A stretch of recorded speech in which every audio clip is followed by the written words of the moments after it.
కరీంనగర్ జిల్లా మహిళాభివృద్ధి శిశు సంక్షేమ శాఖ ఆధ్వర్యంలో బేటీ బచావో బేటీ పడావో కార్యక్రమంలో కేంద్ర హోంశాఖ సహాయ మంత్రి బండి సంజయ్ కుమార్ విద్యార్థినులకు సైకిళ్లను పంపిణీ చేశారు. ఈ సందర్భంగా కేంద్ర మంత్రి మాట్లాడుతూ ఆడపిల్లలు భారం కాదని, వారు కుటుంబానికి, సమాజానికి భరోసా అని చెప్పారు.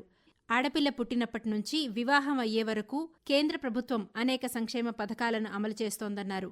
కిశోర శక్తి, బేటీ బచావో బేటీ పడావో, జన్మోత్సవ్, ముద్రా యోజన వంటి పథకాల ద్వారా ఆడపిల్లలకు అనేక సంక్షేమ పథకాలను కేంద్ర ప్రభుత్వం అందించిందని తెలిపారు. అమ్మాయి కూడా కాలేజీలో స్కూళ్ళలో జాగ్రత్తగా చదువుకోవాలి, మీరు కూడా ఉన్నత స్థాయికి పోవాలి, మీరు కూడా ఏళ్ళు తక్కువ కాదు. బేటీ బచావో బేటీ పడావో పిల్లలు పుట్టినప్పటి నుంచి వాళ్ళ మ్యారేజ్ అయ్యే వరకు కూడా వాళ్ళని ఆదుకునే విధంగా ప్రతి సంక్షేమ వర్గంగా కేంద్ర ప్రభుత్వం ఇస్తుంది. కరీంనగర్ కేంద్రంలో కాశ్మీర్ గడ్డ రైతు బజార్లో ప్రభుత్వ పాఠశాలల్లో పండించిన కూరగాయలతో విద్యార్థులు ఏర్పాటు చేసిన మోడల్ వెజిటబుల్ మార్కెట్ను జిల్లా కలెక్టర్ పమేలా సత్పతి ప్రారంభించారు. ఈ కూరగాయల సంత జిల్లా విద్యాశాఖ ఆధ్వర్యంలో జన్య ఫౌండేషన్ సహకారంతో ఏర్పాటు చేశారు. జిల్లా కలెక్టర్ కూరగాయల స్టాళ్లను సందర్శించి విద్యార్థులతో మాట్లాడారు.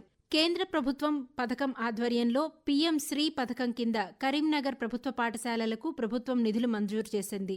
ఒక పాఠశాలకు 50,000 రూపాయల చొప్పున మొత్తం 9 పాఠశాలలకు 4,50,000 ప్రభుత్వం మంజూరు చేసింది. మెదక్, ఆదిలాబాద్, నిజామాబాద్, కరీంనగర్ పట్టభద్రుల, ఉపాధ్యాయుల శాసనమండలి స్థానాలను బీజేపీ పార్టీ తరపున పోటీ చేసిన అభ్యర్థులు గెలుపొందారు.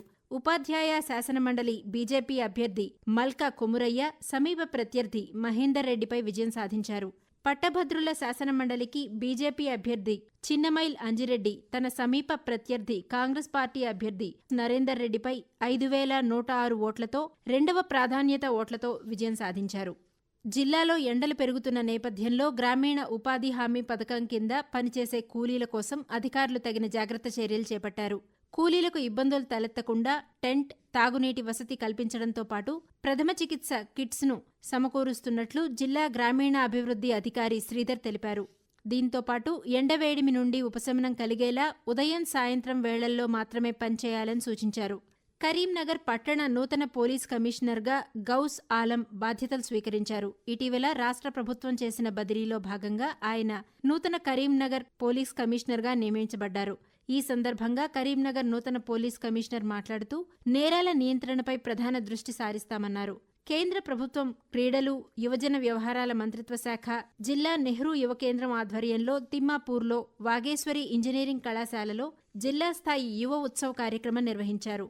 ట్రైనీ కలెక్టర్ జ్యోతి ప్రజ్వలన చేసి ఈ కార్యక్రమాన్ని ప్రారంభించారు. ఈ కార్యక్రమంలో కవిత్వం, పెయింటింగ్, మొబైల్ ఫోటోగ్రఫీ, ఉపన్యాస పోటీలు, గ్రూప్ సాంస్కృతిక పోటీలు, సైన్స్ మేళా నిర్వహించారు. ఈ సందర్భంగా నెహ్రూ యువ కేంద్రం కోఆర్డినేటర్ వెంకట్రాంబాబు మా ఆకాశవాణి ప్రతినిధితో మాట్లాడుతూ యూత్ లో ఉన్న ఎడ్యుకేషన్ తో పాటు అదర్ టాలెంట్ ని బయట తీసుకురావడానికి ఇది ఒక గొప్ప ప్లాట్ఫామ్ గా ఉపయోగపడుతుందని యూత్ అందరూ కూడా సద్వినియోగం చేసుకోవాలనే ఉద్దేశంతో ఇలాంటి కార్యక్రమాలని సెంట్రల్ గవర్నమెంట్, స్టేట్ గవర్నమెంట్ వారు నిర్వహించడం జరుగుతుంది. పంచ్ ప్రాణ ఆఫ్ అమృత్ కాల్ అనే థీమ్ తోటి గవర్నమెంట్ ఆఫ్ ఇండియా ఈ కార్యక్రమాన్ని ముందుకు తీసుకెళ్లడం జరుగుతుంది.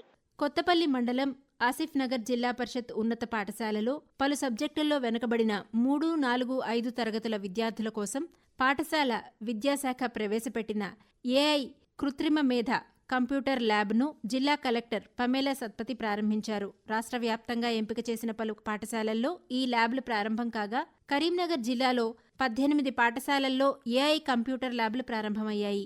ఈ సందర్భంగా తెలుగు, ఇంగ్లీష్, గణితంలో వెనుకబడిన విద్యార్థులకు ఈ టెక్నాలజీ ఎంతో ఉపయోగపడుతుందని అన్నారు. ఇంటర్నేషనల్ షావోలిన్ కుంగ్ఫు పెద్దపల్లివారి ఆధ్వర్యంలో నిర్వహించిన జాతీయ స్థాయి టోర్నమెంట్లో జిల్లాలోని గంగాధరం మండలం ఒద్యారం జిల్లా పరిషత్ ఉన్నత పాఠశాల విద్యార్థిని తపస్విని కుంగ్ఫు 14 సంవత్సరాల విభాగంలో బంగారు పతకం సాధించారు. జిల్లా కలెక్టర్ పమేలా సత్పతి విద్యార్థిని తపస్వినిని అభినందించారు. జిల్లాలోని హుజూరాబాద్ హైస్కూల్ క్రీడా మైదానంలో 8వ రాష్ట్ర స్థాయి హాకీ క్రీడా పోటీలు ఘనంగా ముగిశాయి. తెలంగాణ రాష్ట్రంలోని మొత్తం ఉమ్మడి 10 జిల్లాల నుండి 300 మంది క్రీడాకారులు పాల్గొన్నారు. కరీంనగర్ హాకీ అసోసియేషన్ ఆధ్వర్యంలో నిర్వహించిన ఈ పోటీలు 3 రోజుల పాటు నిర్వహించగా నిజామాబాద్, మెదక్ హాకీ జట్లు ఫైనల్లో తలపడగా నిజామాబాద్ జట్టుపై మెదక్ జట్టు 4-1 తేడాతో ఘన విజయం సాధించి కప్ కైవసం చేసుకుంది.